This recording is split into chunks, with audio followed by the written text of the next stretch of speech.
Sad se uključujemo svi da malo prokomentarišemo i da postavljamo pitanja. Stigla su neka pitanja, ali pre toga ja bih da pomenem malo oko tog HPV virusa. Mislim, dosta je stiglo pitanja oko toga da li ste imali iskustva sa HPV virusom i dakle kancerom usana.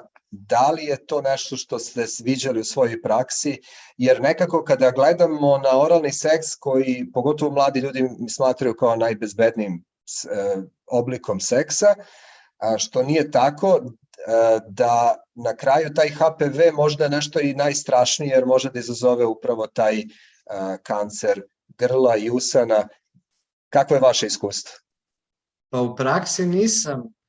Pacijenti sa tom patologijom odlaze na oralnu kliniku ili na kliniku za maligne bolesti, Institut za radiologiju, ali u literaturi je poznato da oni tipovi virusa HPV-a, ima preko 40 tipova koji napadaju, koji se vezuju za seksualno prenošenje, da oni onkogeni tipovi, najčešće 16, 18, pa 31, 33, 35, 45 i tako dalje, oni su povezani sa nastankom karcinoma usne duplje.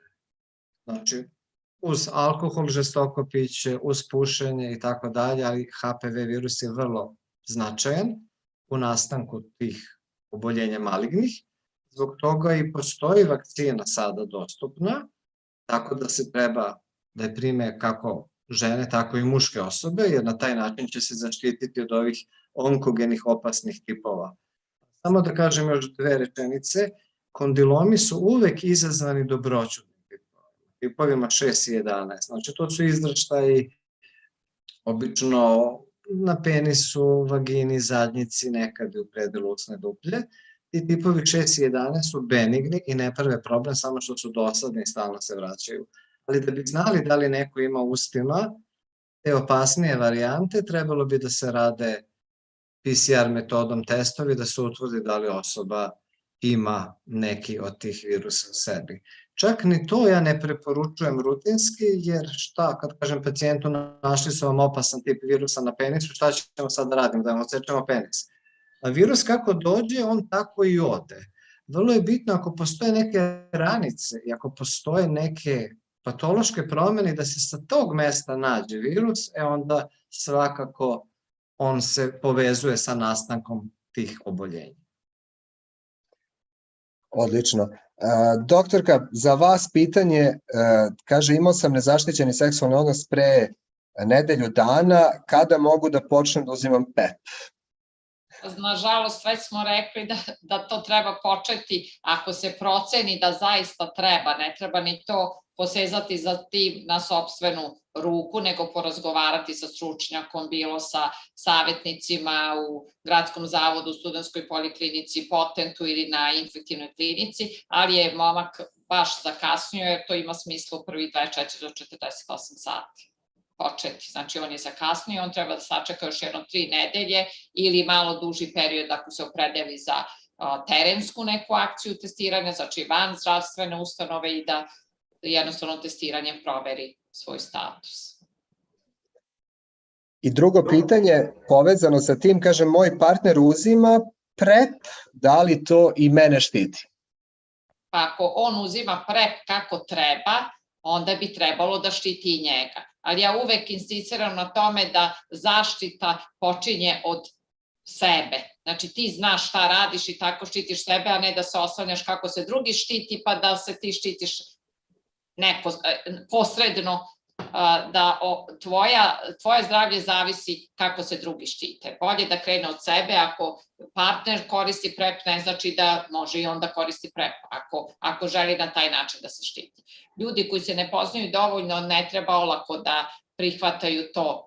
On se štiti PrEP-om, pa ne moramo da koristimo kondom, ne znamo osobu, ne znamo da li uzima PrEP kako treba. Imali smo već u praksi situacije da ljudi koji su i sa PrEP-om se inficiraju, znači da ga nisu koristili adekvatno, tako da je bolje da se osloni na svoje neke mogućnosti zaštite nego da njegovo zdravlje zavisi od drugog. Hvala. I imamo pitanje za doktora. Kaže, imam herpes na usni, mažem aciklovir, ali mi ne pomaže. Šta da radi? Pa aciklovir nikom ne pomaže kada se maže, to je neka zabluda. U principu, rekao sam već da se ne ponavlja, radim preko 3 decenije, nikad nisam napisao za herpes aciklovir mast. Herpes kad izađe, on će proći mazali, ne mazali za 7 dana, otprilike, ali obično, ako su prisutni plikčići, može da se stavi cinkova pasta, to se bez recepta može da kupi u apoteci i ta pasta sasuši te plikove i onda se stvore male ranice ili kraste. U toj fazi, ako pacijent nije alergičan na lokalni antibiotik, na gentamicin, maže gentamicin mast 2 puta dnevno i to bi za 7 dana moralo da proći. Znači, aciklovir, ako se maže 5 puta dnevno, kad pacijent oseti da će da mu izbije herpes, i to pacijenti koji imaju herpes znaju, može da proba da u toj fazi maže 5 puta dnevno, da spreči da herpes izbije. A ako je već izbio, aciklovir lokalno nema nikakva dejstva. Hvala puno. I sada pitanje, kaže, da li se HIV pozitivan rezultat u zavodu ili bilo gde odradim, na kraju vidi u domu zdravlja ili u nekoj drugoj ustanovi? Za sad se ne vidi, ali vidjet ćemo kako će u buduće biti to, kako bih rekla, usavršavanje tih elektronskih sistema u zdravstvenim ustanovama. Za sada nema nikakve šansi da se to vidi. Nema mogućnosti, nismo još uvek na taj savršeni način svi umreženi.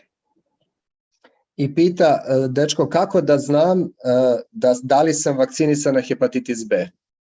Može da pogleda u svom zdravstvenom kartonu, ako je nemoguće na taj način može da uradi jednostavnu analizu, da uradi venske krvi titar antitela na hepatitis B, ako taj titar postoji, on je najverovatniji ili vakcinisan ili je bio u kontaktu s virusom. Odlično. I jedno pitanje, odnosno više komentar za doktora, kaže, sad bih ja ovo da malo skratim ovu celu priču, govori u stvari o tome kako je devojci imala konjuktivitis, na kraju se ispostavilo da je to hlamidija, kaže on kao to nisu prepoznali i tako dalje. Da li ste vi imali takve iskustva da u stvari hlamidija može da izazove neke probleme sa vidom? Svakako kad se nađe novi seksualni partner, neretko osoba može da dobije konjuktivitis. To se je opisano i u literaturi, zna se, a postoje posebne podgrupe hlamidija koje izazivaju trahom i napadaju oko, ali generalno eto majka kad se porađa, ona može dok dete prolazi kroz porođajni kanal, ako ima gonoreju ili hlamidiju, da tokom porođaja takođe pređe hlamidija na plod, pa dete može i da oslepi. Znači, generalno hlamidija može da se javi infekcija oka, u principu ne treba dodirivati genitalije, pa onda ne oprati ruke, doticati oči, postoji mogućnost da se dobije i na taj način infekcija. Ali nikad ja to nisam video u praksi, ali postoji. Dobro, i za doktorku poslednje pitanje koje nam stiglo preko Instagrama, na koliko, kaže, treba da se testiram ukoliko ne koristim kondom pri oralnom seksu, a pri analnom skoro uvek? Koristi kondom pri analnom seksu? Pri analnom, kaže, skoro uvek, dakle, znate ono kao ponekad ne koristim, ali kaže, ne koristim uopšte pri oralnom seksu. Na koliko mi preporučujete da se testiram? Pa sve zavisi koliko je osoba seksualno aktivna. Rekli smo da je, što se tiče HIV-a, oralni put prenosa jako mali rizik, ali ako osoba ima onako poprilično se druži aktivno, kako bi doktor Bjekić rekao, onda nek se testira, pa recimo na 6 meseci svakako, ako ne i češće. Pre na druge polno prenosive nego na HIV. Pre na druge polno prenosive. Na sifilis, na gonoreju, na hlamidiju, to neka proverava. Dobro, i još jedno pitanje, kaže, kako da se testiram na majmunske boginje? Da li uopšte treba neko se testira tek tako ili šta je potrebno da ima da bi uradio test? Evo, može bilo ko. Prvo da se javi svakako lekaru ako primeti bilo šta sumnjivo, a onda će ga lekar za sada u Beogradu se bris uzima samo na infektivnoj klinici. Ne znam da li je moguće na nekom drugom mestu, znači taj pacijent mora da stigne do infektivne klinike, do infektologa, a onda on procenjuje da li tu ima smisla uzimati bris. Da, i ako nekog zanima ova tema, imali smo odličan intervju sa doktorkom Dubravkom Salemović, možete da pogledate. Takođe ću za kraj da preporučim i odlično predavanje koje smo imali prošli put, isto se ticalo polnoprosnih infekcija generalno, bio je doktor Milan Bjekić i mislim da je jedan od najpopularnijih video materijale svakako Sifilis, koji je doktor Bjekić sa nama sproveo pre nekih možda 2 godine, tako, ili malo više od 1,5 dana. Tako da vas sve pozivam da pratite naš YouTube kanal, da nas podržite, zapratite i naravno zapratite nas i na društvenim mrežama, zato što sve ove informacije i sve nove informacije koje imamo svakako delimo tamo sa vama. I ja se na kraju zahvaljujem i vama, nadam se da vam je bilo lepo. Trajalo je prilično dosta, ali mislim da smo sada ovo, kada niko ne bi znao nešto od polnoprosnih infekcijama, kada bi pogledao ovo predavanje, bi dosta toga mogao da nauči. Hvala vam još jednom, pa se vidimo nekom drugom prilikom. Doktorka, pozdrav. Hvala. Čuvajte se, ako se desi kiks, tu smo da pomognemo. Prijatno. Prijatno.